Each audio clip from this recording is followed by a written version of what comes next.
XZ विश्वा YouTube channel में आपका स्वागत है।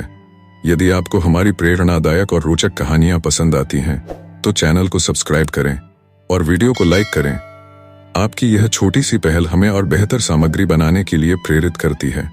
सब्सक्राइब करें, नई और दिलचस्प कहानियां देखने के लिए लाइक करें, अपनी पसंद को दिखाने और हमारा हौसला बढ़ाने के लिए शेयर करें अपने दोस्तों और परिवार के साथ, ताकि वे भी इन कहानियों का आनंद ले सकें।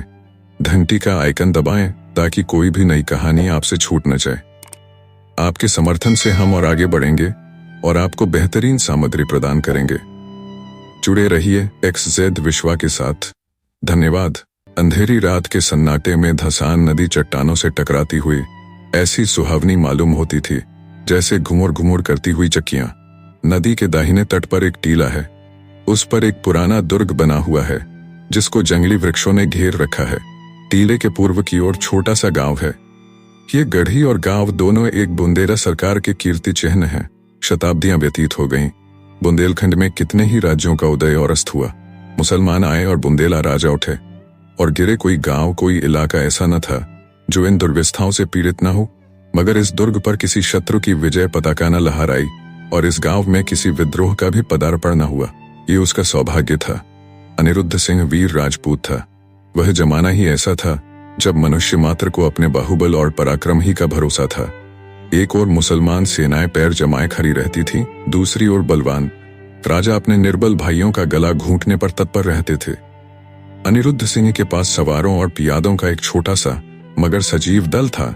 इससे वह अपने कुल और मर्यादा की रक्षा किया करता था। उसे कभी चैन से बैठना नसीब न होता था।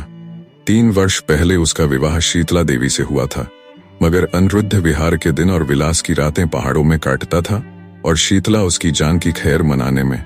वह कितनी बार पति से अनुरोध कर चुकी थी, कितनी बार उसके पैरों पर गिरकर रोई थी कि तुम मेरी आंखों से दूर न हो, मुझे हरिद्वार ले चलो, तुम्हारे साथ वनवास अच्छा है, यह वियोग अब नहीं सहा जाता। उसने प्यार से कहा, जिद से कहा, विनय की, मगर अनिरुद्ध बुंदेला था। शीतला अपने किसी हथियार से उसे परास्त न कर सकी।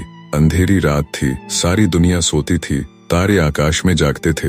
शीतला देवी पलंग पर पड़ी करवटें बदल रही थीं और उसकी ननद सारंधा फर्श पर बैठी मधुर स्वर से गाती थी।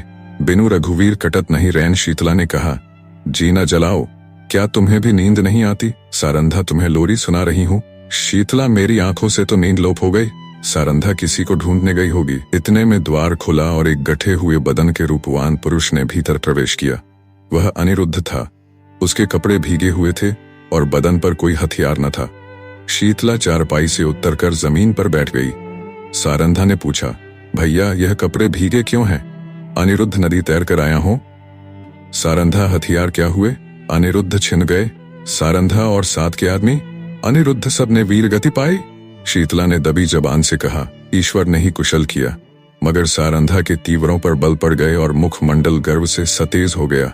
बोली, भैया, तुमने कुल की मर्यादा खो दी। ऐसा कभी न हुआ था। सारंधा भाई पर जान देती थी। उसके मुंह से यह धिक्कार सुनकर अनिरुद्ध लज्जा और खेद से विकल हो गया। वह वीराग्नि जिसे क्षण भर के लिए अनुराग ने दबा लिया था, फिर ज्वलंत हो गई। वह उल्टे पांव लौटा और यह कहकर बाहर चला गया कि सारंधा, तुमने मुझे सदैव के लिए सचेत कर दिया। ये बात मुझे कभी न भूलेगी। अंधेरी रात थी। आकाश मंडल में तारों का प्रकाश बहुत धुंधला था। अनिरुद्ध किले से बाहर निकला। पल भर में नदी के उस पार जा पहुंचा और फिर अंधकार में लुप्त हो गया। शीतला उसके पीछे पीछे किले की दीवारों तक आई। मगर जब अनिरुद्ध छलांग मारकर बाहर कूद पड़ा तो वह विरहिणी चट्टान पर बैठकर रोने लगी। इतने में सारंधा भी वहीं आ पहुंची। शीतला ने नागिन की तरह बल खाकर कहा, मर्यादा इतनी प्यारी है? सारंधा, हाँ। शीतला, अपना पति होता तो हृदय में छिपा लेती। सारंधा ना, छाती में छुरा चुभा देती। शीतला ने ऐंठकर कहा, चोली में छिपाती फिरोगी, मेरी बात गिरह में बांध लो। सारंधा, जिस दिन ऐसा होगा मैं अपना वचन पूरा कर दिखाऊंगी। इस घटना के 3 महीने पीछे अनिरुद्ध महारानी को जीत करके लौटा और साल भर पीछे सारंधा का विवाह ओरछा के राजा चंपत राय से हो गया। मगर उस दिन की बातें दोनों महिलाओं के हृदय स्थल में कांटे की तरह खटकती रहीं। राजा चंपत राय बड़े प्रतिभाशाली पुरुष थे। सारी बुंदेला जाति उनके नाम पर जान देती थी और उनके प्रभुत्व को मानती थी। गद्दी पर बैठते ही उन्होंने मुगल बादशाहों को कर देना बंद कर दिया। और वे अपने बाहुबल से राज्य विस्तार करने लगे। मुसलमानों की सेनाएं बार बार उन पर हमले करती थीं, पर हार कर लौट जाती थीं। यही समय था जब अनिरुद्ध ने सारंधा का चंपतराय से विवाह कर दिया। सारंधा ने मुंह मांगी मुराद पाई। उसकी यह अभिलाषा कि मेरा पति बुंदेला जाति का कुल तिलक हो पूरी हुई। यद्यपि राजा के रनिवास में 5 रानियां थीं, मगर उन्हें शीघ्र ही मालूम हो गया कि वह देवी जो हृदय में मेरी पूजा करती है सारंधा है। परंतु कुछ ऐसी घटनाएं हुई कि चंपतराय को मुगल बादशाह का आश्रित होना पड़ा। वे अपना राज्य अपने भाई पहाड़ सिंह को सौंपकर दिल्ली चले गए। यह शाहजहां के शासनकाल का अंतिम भाग था। शहजादा दारा शिकोह राजकीय कार्यों को संभालते थे। युवराज की आंखों में शील था और चित्त में उदारता। उन्होंने चंपतराय की वीरता की कथाएं सुनी थीं, इसलिए उनका बहुत आदर सम्मान किया और कालपी की बहुमूल्य जागीर उनको भेंट की, जिसकी आमदनी 9 लाख थी। यह पहला अवसर था कि चंपतराय को आए दिन के लड़ाई झगड़े से निवृत्ति मिली और उसके साथ ही भोग विलास का प्राबल्य हुआ। रात दिन आमोद प्रमोद की चर्चा रहने लगी। राजा विलास में डूबे, रानियां जड़ाऊ गहनों पर रीझीं, मगर सारंधा इन दिनों बहुत उदास और संकुचित रहती। वह इन रहस्यों से दूर रहती। ये नृत्य और गान की सभाएं उसे सूनी प्रतीत होती। एक दिन चंपतराय ने सारंधा से कहा, सारन तुम उदास क्यों रहती हो? मैं तुम्हें कभी हंसते नहीं देखता। क्या मुझसे नाराज हो? सारंधा की आंखों में जल भर आया। बोली, स्वामी जी, आप क्यों ऐसा विचार करते हैं? जहाँ आप प्रसन्न हैं वहाँ मैं भी खुश हूँ। चंपतराय, मैं जब से यहाँ आया हूँ मैंने तुम्हारे मुख कमल पर कभी मनोहारिणी मुस्कुराहट नहीं देखी।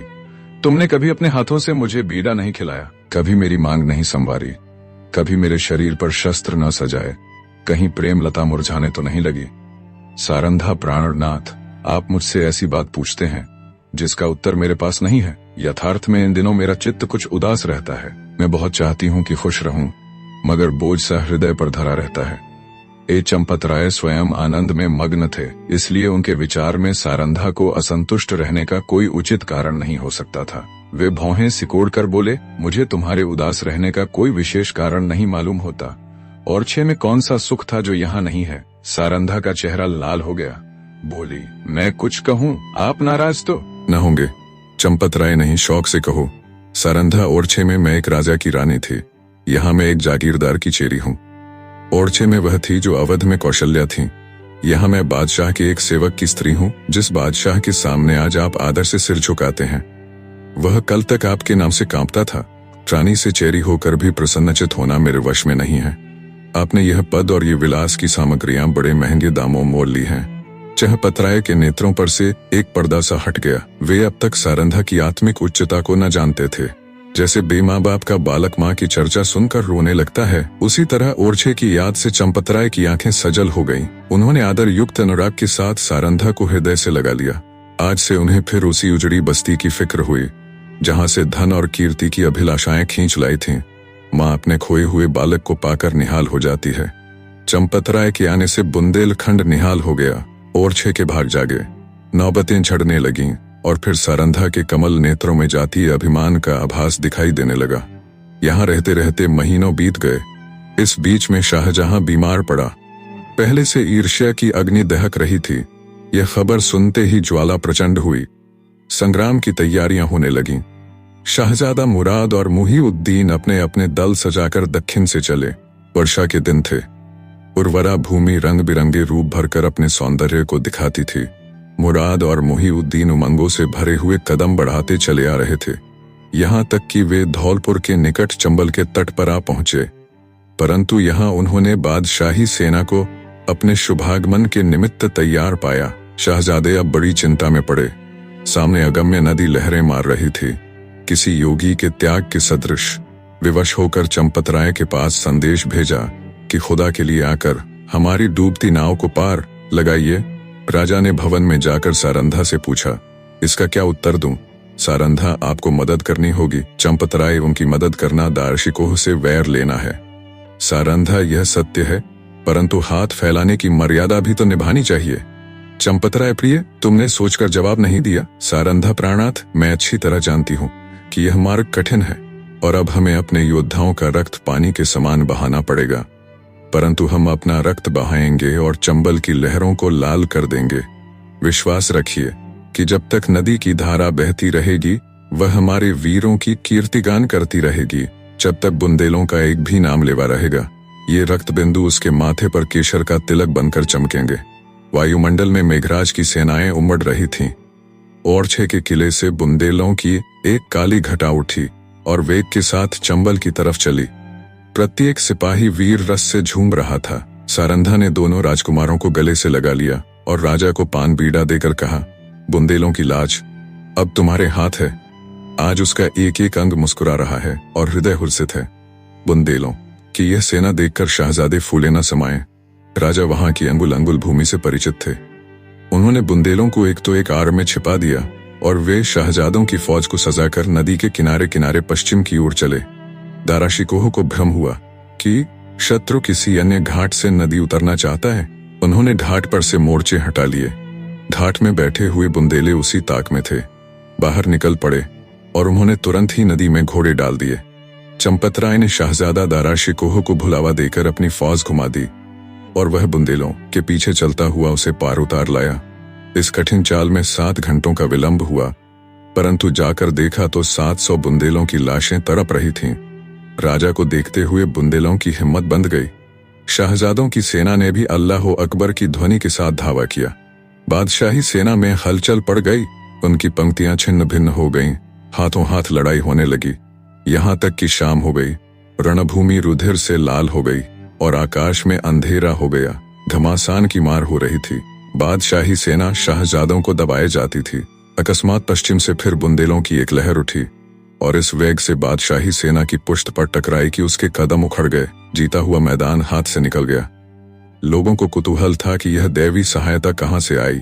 सरल स्वभाव के लोगों की धारणा थी कि यह फतह के फरिश्ते हैं, शहजादों की मदद के लिए आए हैं।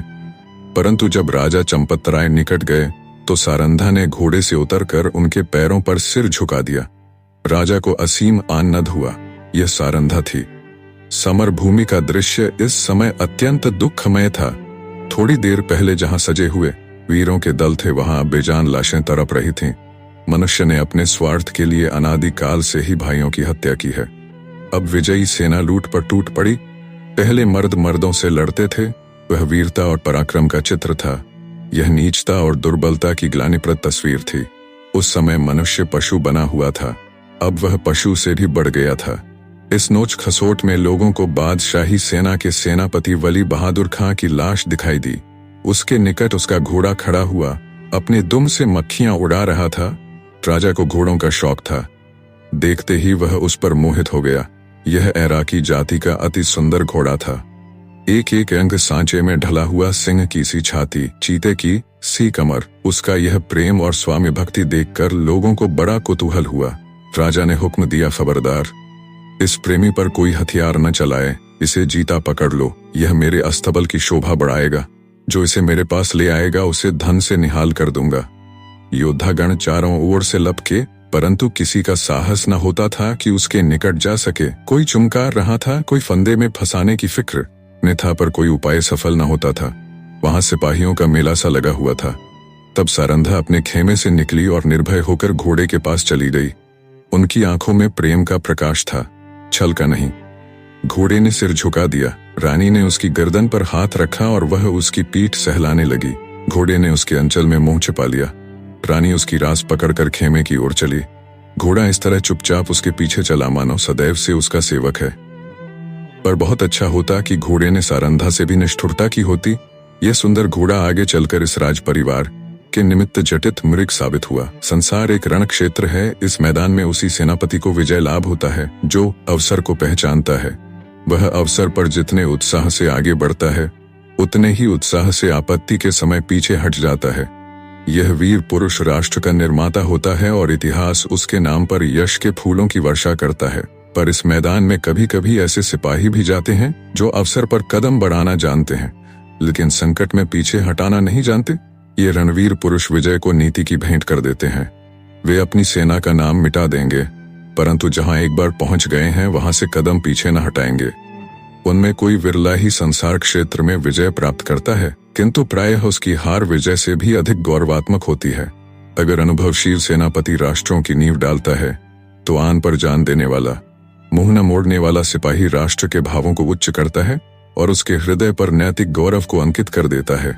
उसे इस कार्य क्षेत्र में चाहे सफलता न हो, किंतु जब किसी वाक्य या सभा में उसका नाम जबान पर आ जाता है, श्रोतागण एक स्वर से उसके कीर्ति गौरव को प्रतिध्वनित कर देते हैं। सारंधा आन पर जान देने वालों में थी। शाहजादा मुहिउद्दीन चंबल के किनारे से आगरे की ओर चला तो सौभाग्य उसके सिर पर मोरछल हिलाता था। जब वह आगरे पहुंचा तो विजय देवी ने उसके लिए सिंहासन सजा दिया। औरंगजेब गुणज्ञ था। उसने बादशाही सरदारों के अपराध क्षमा कर दिए, उनके राज्य पद लौटा दिए और राजा चंपत राय को उसके बहुमूल्य कृत्यों के उपलक्ष्य में 12,000 मनसब प्रदान किया। ओरछा से बनारस और बनारस से जमुना तक उसकी जागीर नियत की गई। बुंदेला राजा फिर राजसेवक बना। वह फिर सुख विलास में डूबा और रानी सारंधा फिर पराधीनता के शोक से घुलने लगी। वली बहादुर खां बड़ा वाक्य चतुर मनुष्य था। उसकी मृदुता ने शीघ्र ही उसे बादशाह आलमगीर का विश्वास पात्र बना दिया। उस पर राजसभा में सम्मान की दृष्टि पड़ने लगी। खां साहब के मन में अपने घोड़े के हाथ से निकल जाने का बड़ा शौक। एक दिन कुंवर छत्रसाल उसी घोड़े पर सवार होकर सैर को गया था।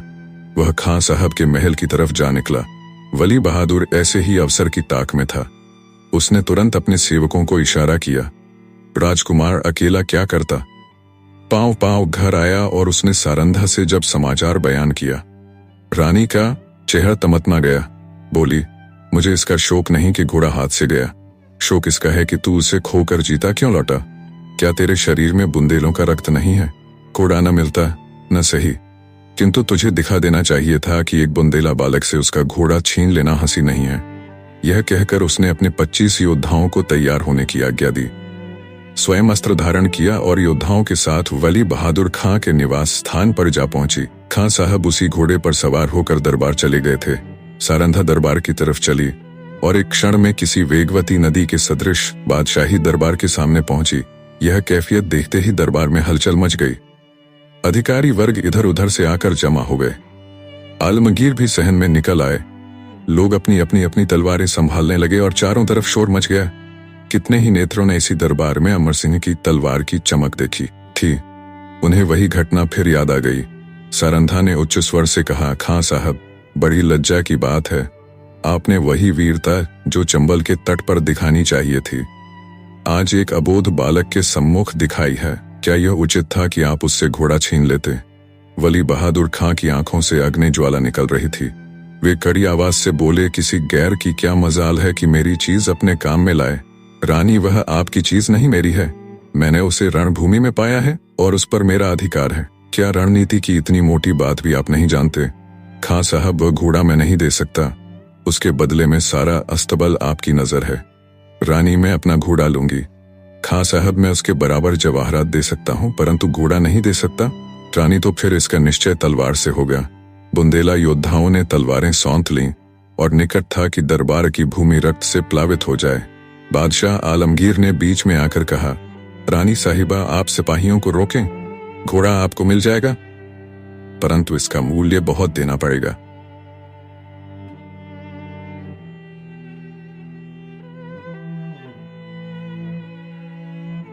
तैयार हूं। बादशाह जागीर और मनसब भी। रानी, जागीर और मनसब कोई चीज नहीं। बादशाह, अपना राज्य भी। रानी, हाँ, राज्य भी। बादशाह, एक घोड़े के लिए। रानी, नहीं, उस पदार्थ के लिए जो संसार में सबसे अधिक मूल्यवान है। बादशाह, वह क्या है? रानी, अपनी जान। इस भांति रानी ने अपने घोड़े के लिए अपनी विस्तृत जागीर, उच्च राज और राज सम्मान सब हाथ से खोया। और केवल इतना ही नहीं, भविष्य के लिए कांटे बोए। इस घड़ी से अंत दशा तक चंपत राय को शांति न मिली। राजा चंपत राय ने फिर ओरछे के किले में पदार्पण किया। उन्हें मनसब और जागीर के हाथ से निकल जाने अत्यंत शोक हुआ, किंतु अपने मुंह से शिकायत का एक शब्द नहीं निकाला। वे सारंधा के स्वभाव को भली भांति जानते थे। शिकायत इस समय उसके आत्मगौरव पर कुठार का काम करती।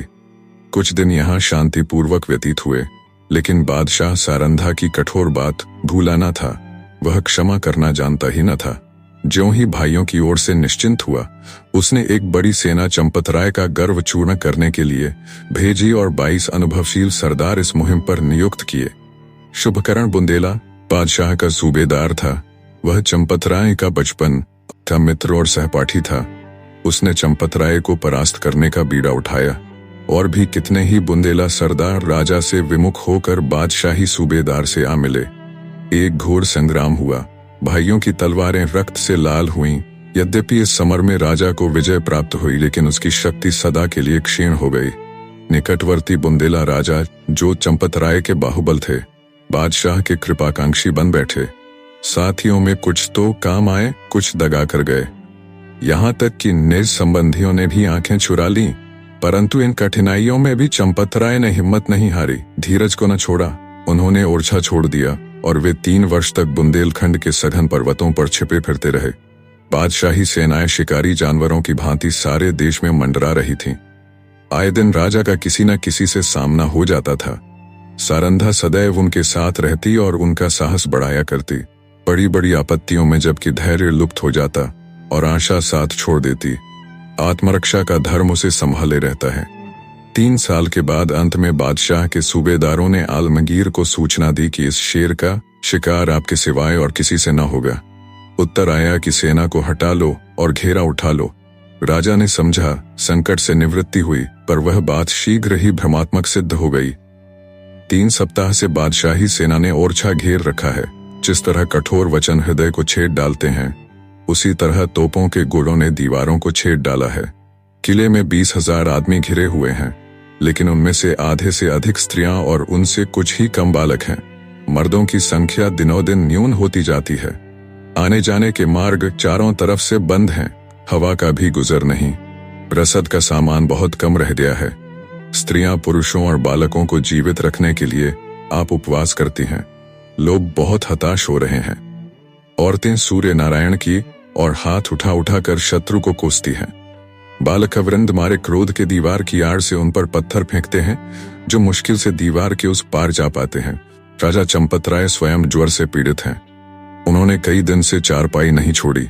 उन्हें देखकर लोगों को कुछ ढाढ़स होता था, लेकिन उनकी बीमारी से सारे किले में नैराश्य छाया हुआ है। राजा ने सारंधा से कहा, आज शत्रु जरूर किले में घुस आएंगे। सारंधा, ईश्वर न करे कि इन आंखों से वह दिन देखना पड़े। राजा, मुझे बड़ी चिंता इन अनाथ स्त्रियों और बालकों की है। गेहूं के साथ घुन भी पिस जाएंगे। सारंधा, हम लोग यहाँ से निकल जाएं तो कैसा रहे? राजा, इन अनाथों को छोड़कर। सारंधा, इस समय इन्हें छोड़ देने में ही कुशल है।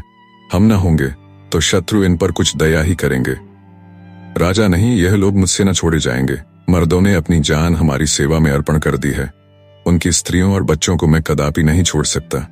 सारंधा, लेकिन यहाँ रहकर हम उनकी कुछ मदद भी तो नहीं कर सकते। राजा, उनके साथ प्राण तो दे सकते हैं। मैं उनकी रक्षा में अपनी जान लड़ा दूंगा। उनके लिए बादशाही सेना की खुशामद करूंगा। कारावास की कठिनाइयां सहूंगा, किंतु इस संकट में उन्हें छोड़ नहीं सकता। सारंधा ने लज्जित होकर सिर झुका लिया और सोचने लगी, निस्संदेह प्रिय साथियों को आग की आंच में छोड़कर अपनी जान बचाना घोर नीचता है। मैं ऐसी स्वार्थांध क्यों हो गई हूँ? लेकिन एकाएक विचार उत्पन्न हुआ। बोली, यदि आपको विश्वास हो जाए कि इन आदमियों के साथ कोई अन्याय न किया जाएगा, तब तो आपको चलने में कोई बाधा न होगी।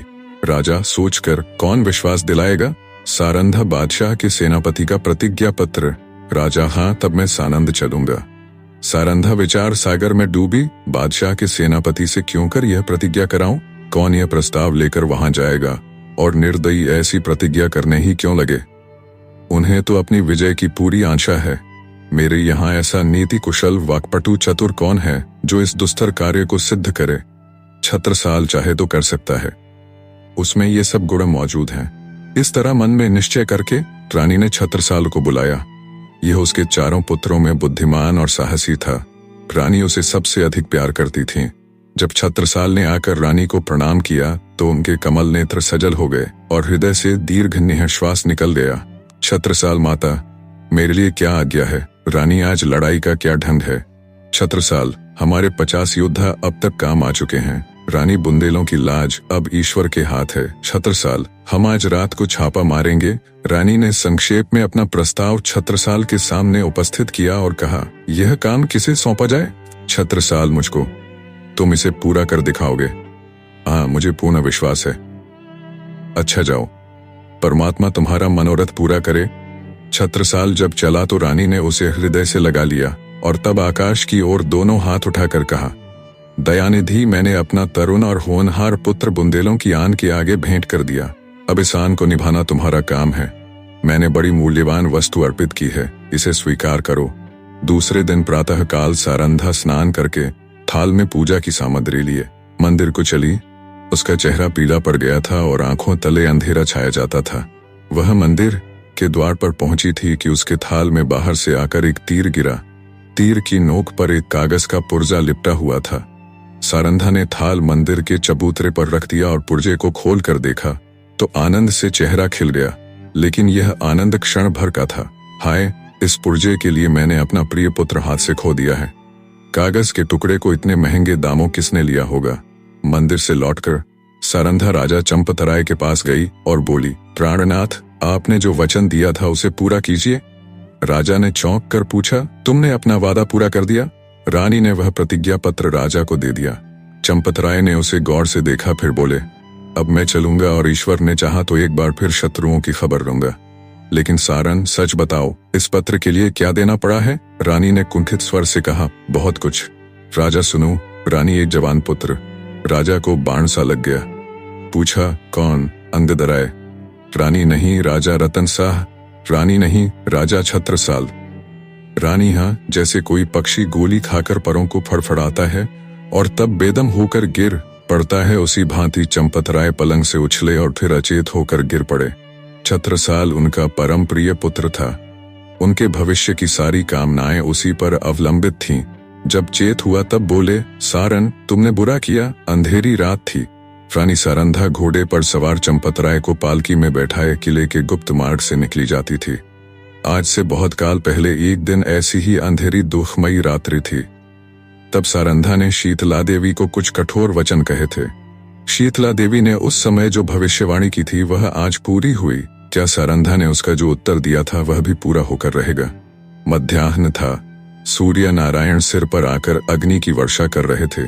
शरीर को झुलसाने वाली प्रचंड प्रखर वायु वन और पर्वत में आग लगाती फिरती थी। ऐसा विदित होता था मानो अग्निदेव की समस्त सेना गरजती हुई चली आ रही है। गगनमंडल इस भय से कांप रहा था। रानी सारंधा घोड़े पर सवार चंपतराय को लिए पश्चिम की तरफ चली जाती थी। ओरछा 10 कोस पीछे छूट चुका था और प्रतिक्षण यह अनुमान स्थिर होता जाता था कि अब हम भय के क्षेत्र से बाहर निकल आए।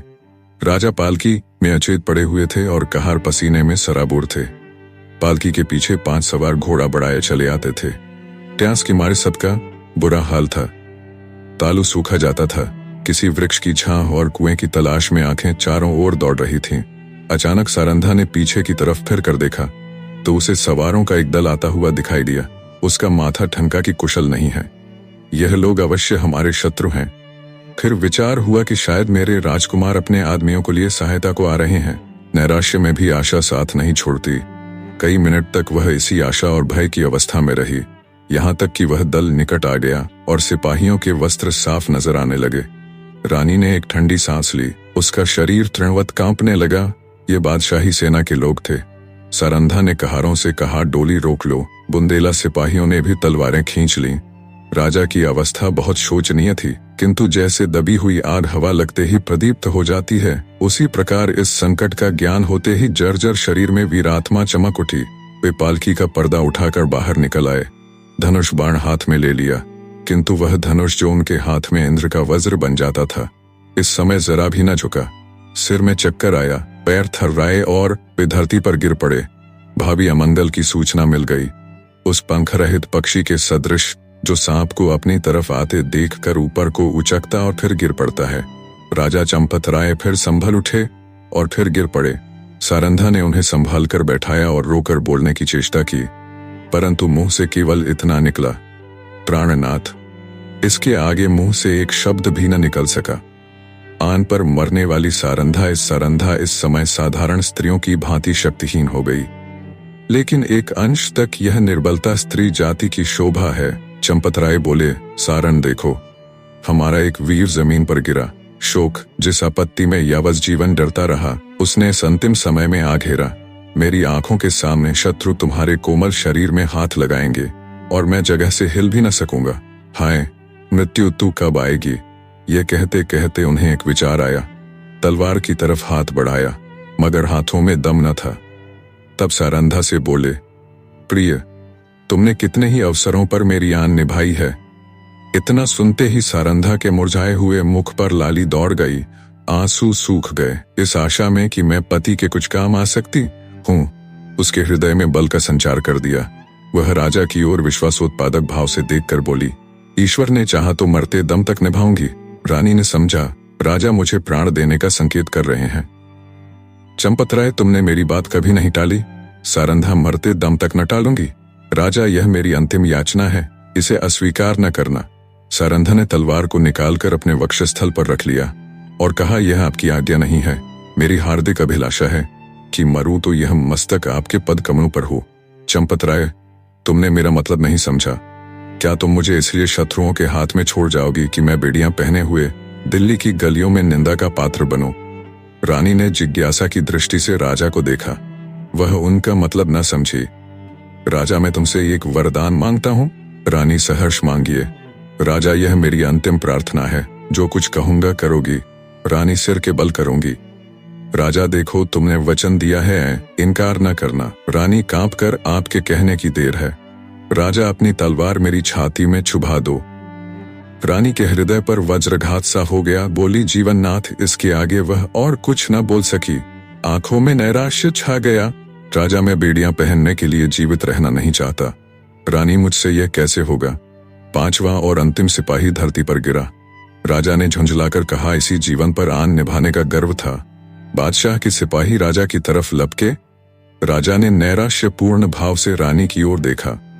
रानी क्षण भर अनिश्चित रूप से खड़ी रही, लेकिन संकट में हमारी निश्चयात्मक शक्ति बलवान हो जाती है। निकट था कि सिपाही को पकड़ लें कि सारंधा ने दामिनी की भांति लपक कर तलवार राजा के हृदय में चुभा दी। प्रेम की नाव प्रेम के सागर में डूब गई। राजा के हृदय से रुधिर की धारा निकल रही थी, पर चेहरे पर शांति छाई हुई थी। कैसा हृदय है वह स्त्री जो अपने पति पर प्राण देती थी, आज उसकी प्राण घातिका है। जिस हृदय से आलिंगित होकर उसने यौवन सुख लूटा, जो हृदय उसकी अभिलाषाओं का केंद्र था, जो हृदय उसकी अभिमान का पोषक था, उसी हृदय को सारंधा की तलवार छेद रही है। किसी स्त्री की तलवार से ऐसा काम हुआ है। आह, आत्माभिमान का कैसा विषादमय अंत है। उदयपुर और मारवाड़ के इतिहास में भी आत्मगौरव की ऐसी घटनाएं नहीं मिलती। बादशाही सिपाही सारंधा का यह साहस और धैर्य देखकर सरदार ने आगे बढ़कर कहा, रानी साहिबा, खुदा गवाह है, हम सब आपके गुलाम हैं। आपका जो हुक्म हो उसे बेसरो चश्म बजा लाएंगे। सारंधा ने कहा, अगर हमारे पुत्रों में से कोई जीवित हो तो ये दोनों लाशें उसे सौंप देना। हाँ, यह कहकर उसने वही तलवार अपने हृदय में चुभा ली। जब वह अचेत होकर धरती पर गिरी, उसका सिर राजा चंपतराय की छाती पर था।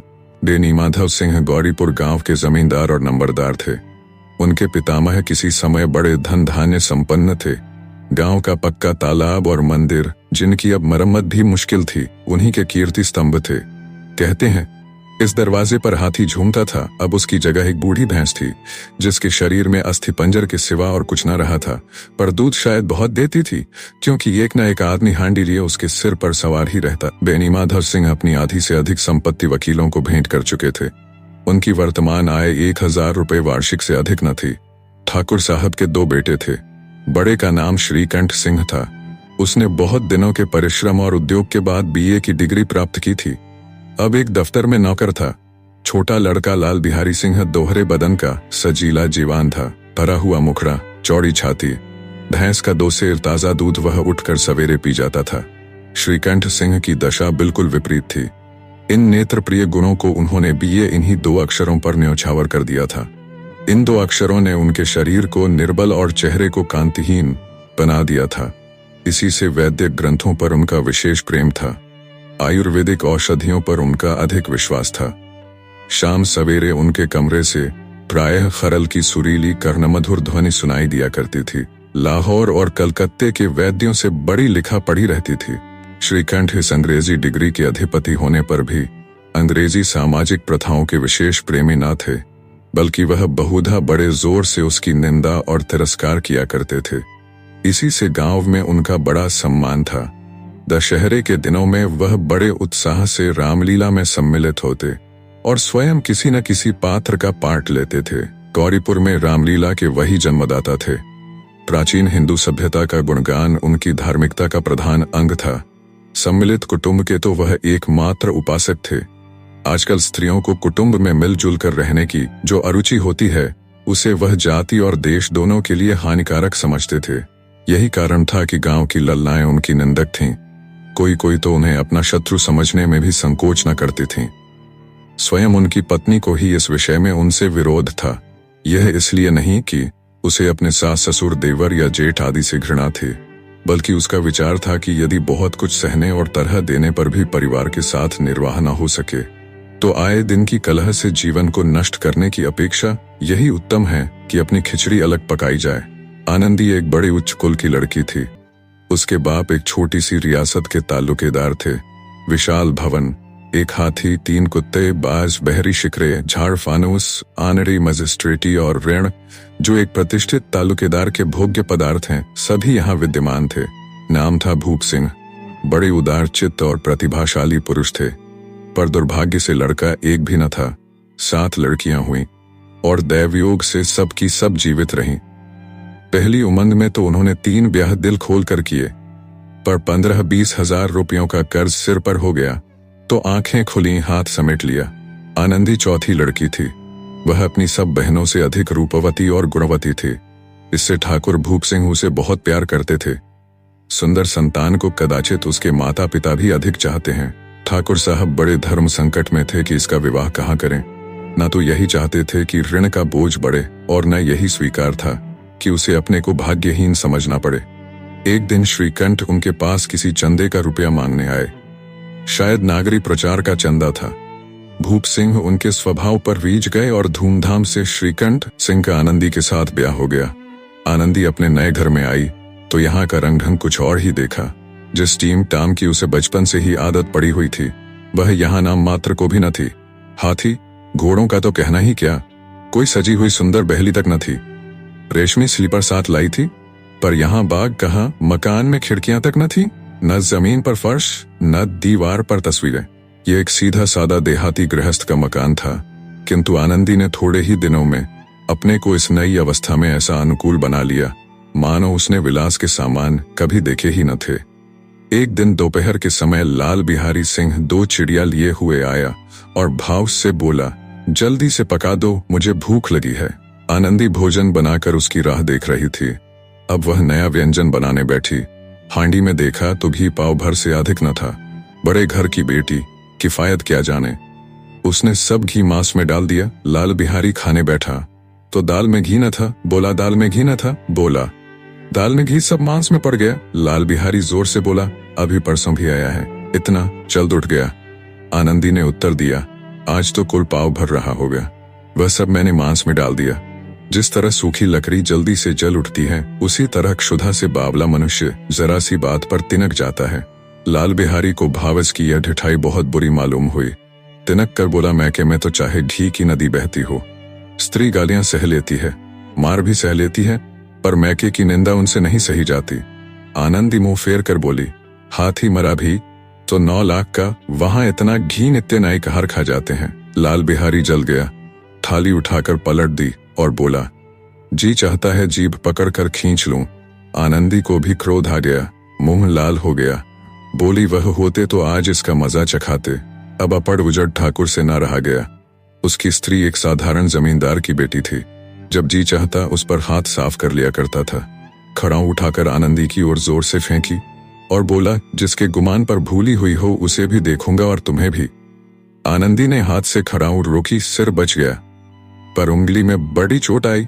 क्रोध के मारे हवा में हिलते पत्ते की भांति कांपती हुई अपने कमरे में आकर खड़ी हो गई। स्त्री का बल और साहस, मान और मर्यादा पति तक है। उसे अपने पति के ही बल और पुरुषत्व का घमंड होता है। आनंदी खून का घूंट पीकर रह गई। श्रीकंठ सिंह शनिवार को घर आया करते थे। बृहस्पति को यह घटना हुई थी। 2 दिन तक आनंदी कोप भवन में रही, न कुछ खाया न पिया, उनकी बाट देखती रही। अंत में शनिवार को वह नियमानुकूल संध्या समय घर आए और आकर बैठकर कुछ इधर उधर की बातें, कुछ देश काल संबंधी समाचार तथा कुछ नए मुकदमों आदि की चर्चा करने लगे। यह वार्तालाप 10 बजे रात तक होता रहा। गांव के भद्र पुरुषों को इन बातों में ऐसा आनंद मिलता था कि खाने पीने की भी सुधि न रहती थी। श्रीकंठ को पिंड छुड़ाना मुश्किल हो जाता था। ये 2-3 घंटे आनंदी ने बड़े कष्ट से काटे। किसी तरह भोजन का समय आया। पंचायत उठी, एकांत हुआ तो लाल बिहारी ने कहा, भैया आप जरा भाभी को समझा दीजिएगा कि मुंह संभाल कर बातचीत किया करें, नहीं तो एक दिन अनर्थ हो जाएगा। बेनी माधव सिंह ने बेटे की ओर से साक्षी दी। हाँ, बहू बेटियों का यह स्वभाव अच्छा नहीं कि मर्दों के मुंह लगे। लाल बिहारी वह बड़े घर की बेटी है, तो हम भी कोई कुर्मी कहार नहीं है। श्रीकंठ ने चिंतित स्वर से पूछा, आखिर बात क्या हुई? लाल बिहारी ने कहा, कुछ भी नहीं, यूं ही आप उलझ पड़े। मैके के सामने हम लोगों को कुछ समझती ही नहीं। श्रीकंठ खा पीकर आनंदी के पास गए। वह भरी बैठी थी। यह हजरत भी कुछ तीखे थे। आनंदी ने पूछा, चित्त तो प्रसन्न है? श्रीकंठ बोले, बहुत प्रसन्न है, पर तुमने आजकल घर में यह क्या उपद्रव मचा रखा है? आनंदी के त्योरियों पर बल पड़ गए। झुंझलाहट के मारे बदन में ज्वाला सी दहक उठी। बोली, जिसने तुमसे यह आग लगाई है उसे पाऊं, मुंह झुलस दूं? श्रीकंठ, इतनी गर्म क्यों होती हो? बात तो कहो। आनंदी, क्या कहूं, यह मेरे भाग्य का फेर है, नहीं तो गंवार छोकरा जिसको चपरासीगिरी करने का भी शऊर नहीं मुझे खड़ाओं से मारकर यो ना करता। श्रीकंठ, सब हाल साफ साफ कहो तो मालूम हो, मुझे तो कुछ पता नहीं। आनंदी, परसों तुम्हारे लाडले भाई ने मुझसे मांस पकाने को कहा। घी हांडी में पाव भर से अधिक न था, वह सब मैंने मांस में डाल दिया। जब खाने बैठा तो कहने लगा, दाल में घी क्यों नहीं है? बस इसी पर मैके को बुरा भला कहने लगा। मुझसे ना रहा गया। मैंने कहा कि वहां इतना घी तो नाई कहार खा जाते हैं और किसी को जान भी नहीं पड़ता। बस इतनी सी बात पर इस अन्यायी ने मुझ पर खड़ाऊं फेंक मारी। यदि हाथ से ना रोक लूं तो सिर फट जाए। उसी से पूछो मैंने जो कुछ कहा है वह सच है या झूठ?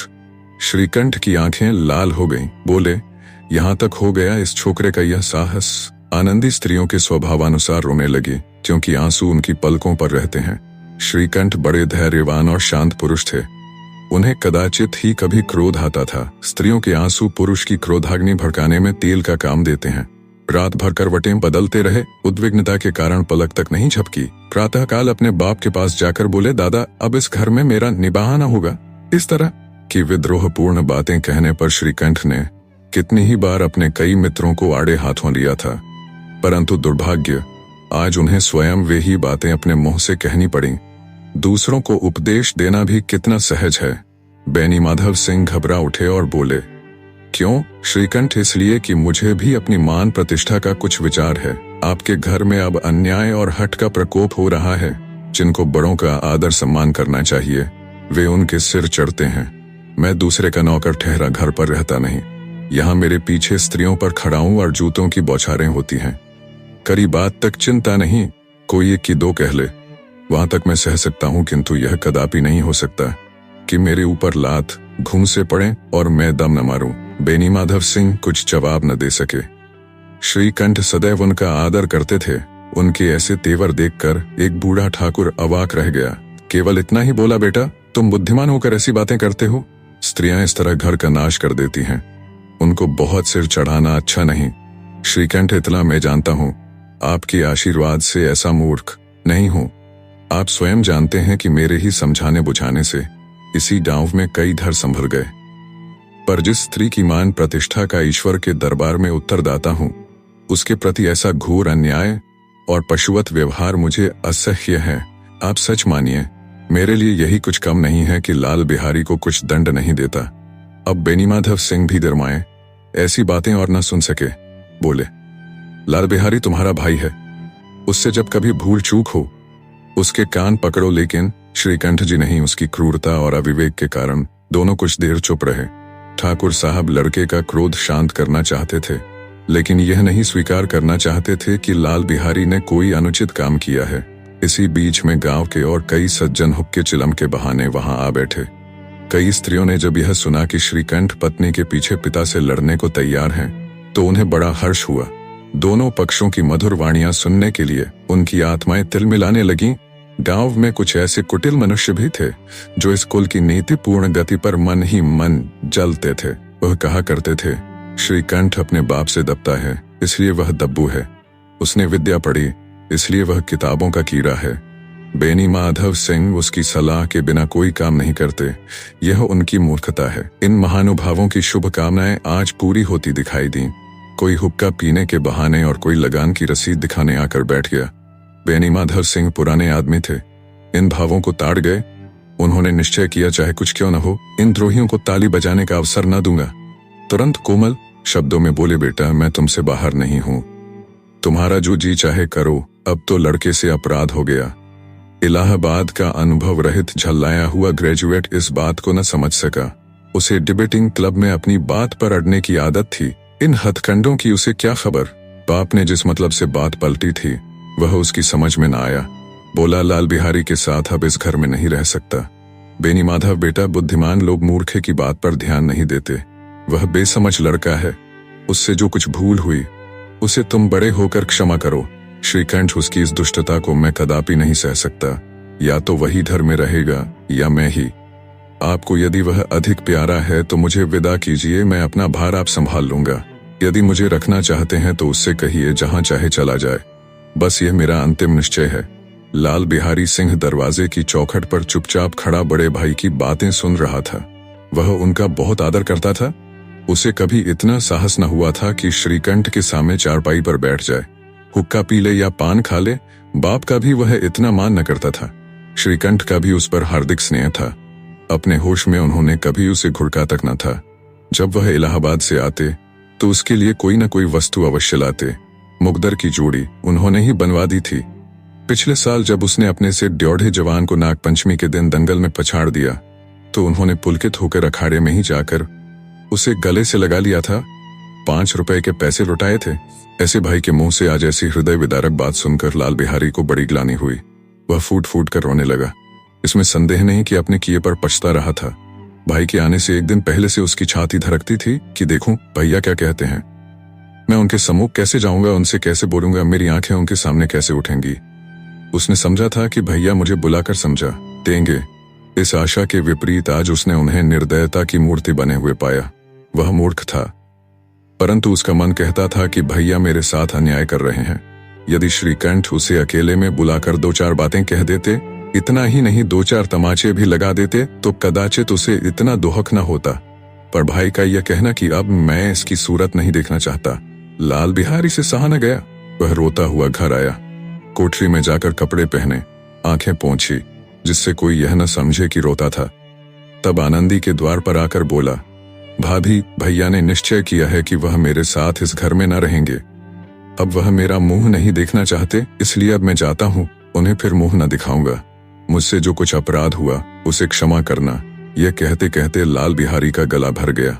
जिस समय लाल बिहारी सिंह सिर झुकाए आनंदी के द्वार पर खड़ा था, उसी समय श्रीकंठ सिंह आंखें लाल किए बाहर से आए। भाई को खड़ा देखा तो घृणा से आंखें फेर ली और कतरा कर निकल गए, मानो उसकी परछाई से दूर भागते हों। आनंदी ने लाल बिहारी की शिकायत तो की थी, लेकिन अब मन रही थी। वह स्वभाव से ही दयावती थी। उसे इसका तनिक भी ध्यान न था कि बात इतनी बढ़ जाएगी। वह मन में अपने पति पर झुंझला रही थी कि यह इतने गर्म क्यों होते हैं। उस पर यह भय भी लगा हुआ था कि कहीं मुझसे इलाहाबाद चलने को कहें तो कैसे क्या करूंगी। इस बीच में जब उसने लाल बिहारी को दरवाजे पर खड़े यह कहते सुना कि अब मैं जाता हूँ, मुझसे जो कुछ अपराध हुआ क्षमा करना, तो उसका रहा सह क्रोध भी पानी हो गया। वह रोने लगी। मन का मैल धोने के लिए नयन जल से उपयुक्त और कोई वस्तु नहीं है। श्रीकंठ को देखकर आनंदी ने कहा, लाला बाहर खड़े बहुत रो रहे हैं। श्रीकंठ, तो मैं क्या करूं? आनंदी, भीतर बुला लो, मेरी जीभ में आग लगे। मैंने कहां से यह झगड़ा उठाया? श्रीकंठ, मैं न बुलाऊंगा। आनंदी, पछताओगे, उन्हें बहुत ग्लानि हो गई है। ऐसा न हो कहीं चल दें। श्रीकंठ न उठे। इतने में लाल बिहारी ने फिर कहा, भाभी, भैया से मेरा प्रणाम कह दो। वह मेरा मुंह नहीं देखना चाहते, इसलिए मैं भी अपना मुंह उन्हें न दिखाऊंगा। लाल बिहारी इतना कहकर लौट पड़ा और शीघ्रता से दरवाजे की ओर बढ़ा। अंत में आनंदी कमरे से निकली और हाथ पकड़ लिया। लाल बिहारी ने पीछे फिर कर देखा और आंखों में आंसू भरे बोला, मुझे जाने दो। आनंदी, कहाँ जाते हो? लाल बिहारी, जहां कोई मेरा मुंह न देखे। आनंदी, मैं न जाने दूंगी। लाल बिहारी, मैं तुम लोगों के साथ रहने योग्य नहीं हूं। आनंदी, तुम्हें मेरी सौगंध, अब एक पग भी आगे न बढ़ना। लाल बिहारी, जब तक मुझे यह मालूम न हो जाए कि भैया का मन मेरी तरफ से साफ हो गया, तब तक मैं इस घर में कदापि न रहूंगा। आनंदी, मैं ईश्वर को साक्षी देकर कहती हूं कि तुम्हारी ओर से मेरे मन में तनिक भी मैल नहीं है। अब श्रीकंठ का हृदय भी पिघला। उन्होंने बाहर आकर लाल बिहारी को गले लगा दिया। दोनों भाई खूब फूट फूट कर रोए। लाल बिहारी ने सिसकते हुए कहा, भैया, अब कभी मत कहना कि तुम्हारा मुंह न देखूंगा। इसके सिवा आप जो दंड देंगे मैं सहर्ष स्वीकार करूंगा। श्रीकंठ ने कांपते हुए स्वर में कहा, लल्लू, इन बातों को बिल्कुल भूल जाओ। ईश्वर चाहेगा तो फिर ऐसा अवसर ना आवेगा। बेनी माधव सिंह बाहर से आ रहे थे। दोनों भाइयों को गले मिलते देखकर आनंद से पुलकित हो गए। बोल उठे, बड़े घर की बेटियां ऐसी ही होती हैं, बिगड़ता हुआ काम बना लेती हैं। गांव में जिसने वृत्तांत सुना उसी ने इन शब्दों में आनंदी की उदारता को सराहा। बड़े घर की बेटियां ऐसी ही होती हैं।